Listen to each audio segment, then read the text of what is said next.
Hi, guys. And we're going to have a little fun today. I feel like we're in for something really good. I love cheese. These guys are smooth. I don't believe in anybody. Let's do it. Hi, guys. This is Play It Again. I'm Ginger. And I'm Mike. We're here with a suggestion from one of our subscribers, Burkhart. Sent me an email about this song from a Norwegian lady named KARI Bremnes. It looks like. He says it's a song about a lady who lived and died in the times of the construction of the Northern Norwegian Railway, which back in the day, and even now I'm sure, it's pretty hard times, but back in the day, super hard times.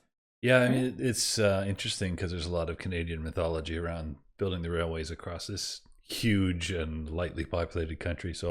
And it's cold too. So I imagine we share something in our psyche with the Norwegians about that to some extent. True. Right? There's a lot of lore about the building of railways. It seems to be... Well, okay. I'm going to hearken into some of my Ayn Rand because I'm a huge fan. And she always likened railways to like the arteries of civilization, right? Because the railways made life... I mean, as hard as it was to build them and as much hardship as it created in the building, it became like the lifeblood of civilization for transportation of food. Think about the size of Canada. Mm-hmm. It could never have been one nation without a railway. Indeed, it's true. Before rail was a thing, it was too big. It was too far flung. It would have collapsed into 6, 8, 10, 20 states probably, right? Yeah. So it ties places together. And I mean, when you look at Europe, there's dozens of countries all connected by rail, right? So if you lived in Europe, you could hop on a train and for very little, you could visit 5 new countries just through that alone. So they are an important part of our history. So it should be interesting though, right? Like there's so many old folk tales about life on the railway. So this one's, I'm gonna try it. The name of it is Sangen Fyret Ved Tornehamn. You're brave. Thanks for trying. I hope that was even a little bit close, but the song about the lighthouse at Tornehamn. Okay. I suspect that we're going to be inclined to feel what she's putting out there, just based on, like I said, our I hope this similar northern hard railway creation. Let's do it. Yeah, that's right.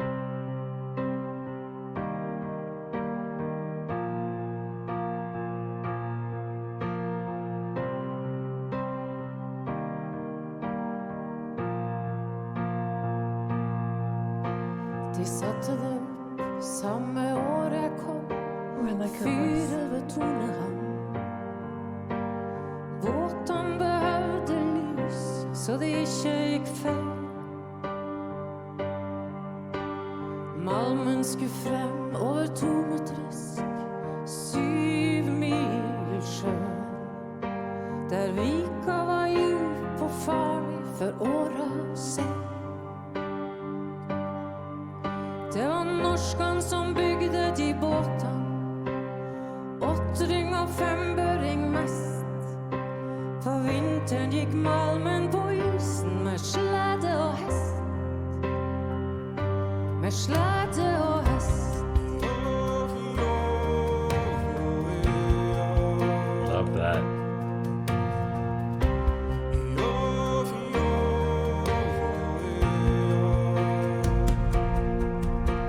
Jeg satte det opp med østre odde, Fyret ved Tornehamn. Jeg kan huske første kveld løkta var på.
skifte var snart 100-årsskifte.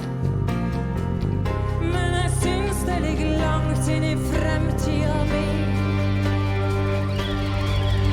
La det glitre på 7 mil sjø.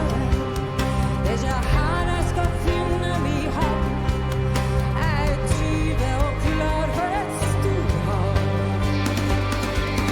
Før århundret skifter navn, skifter navn.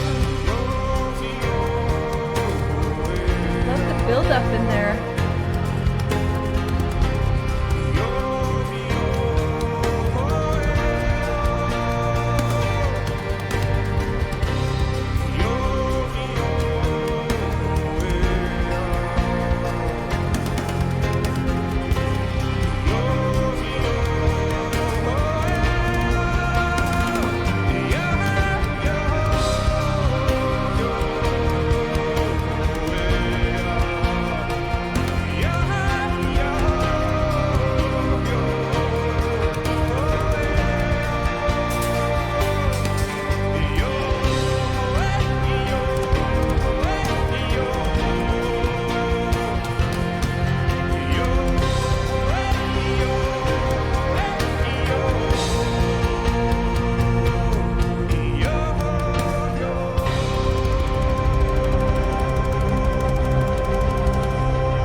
Nice.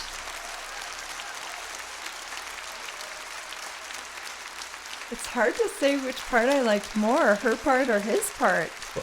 She had a great voice. Yeah. And it sounded really good. But to be honest, for me, his vocal part was prettier. Like, Yeah, it's hard for me, right? Like, They were both really good. The but- melody of his part really grabbed Yeah. me in the context of what was going on underneath it. Yeah. More than hers. Like, her voice was fantastic. I loved it. Yeah. But I really loved the part he was singing. Yeah. You know what I mean? And the drums. Yeah. For such a low-key song, the It drums sounded like Rolling Thunder. the drums played a big part, right? I mean, how many Yeah. times on a quiet, dark song are the drums just keeping time? Right? They're not standing out in any way. Yeah. And they weren't doing anything crazy or elaborate or anything. No. They stood out in there and sounded so Yeah. good. Wow. It's true. No, it was really good. It had a good mood Yeah. to it, right? Like it definitely had the feeling of like a soaring epic to it, right? Where Yeah. like it definitely sounded like it was reaching out from 100 years ago, Yeah. which is good because that's That's what it is. from what they say, what the song is about. Like even without hearing the words, you can get the feel for what that song is about, right? That was really good. I wish I understood the words. Yeah, but probably we'll have to probably look up- grinning like an idiot while she's singing. Oh, what a tragedy it was! I know. But all we've got is the sound, and I was enjoying the Yeah, I sound was so really much. enjoying it too. Yeah. It was really pretty, and it had that. Yeah, it had that quality. Like I felt like I was on a boat, just sort of soaring across the waves. Well, maybe in the background they had the water kind of. Mhm. The waves showing on that big screen, so maybe it was subliminal that way, but that's the way I felt, right? Like I felt like I was just being carried along by this. It wasn't really joyous. I can't even explain it. Epic, Yeah, it was really good. powerful. Yeah. Good choice, Burkhardt. That Yep. was a really nice song.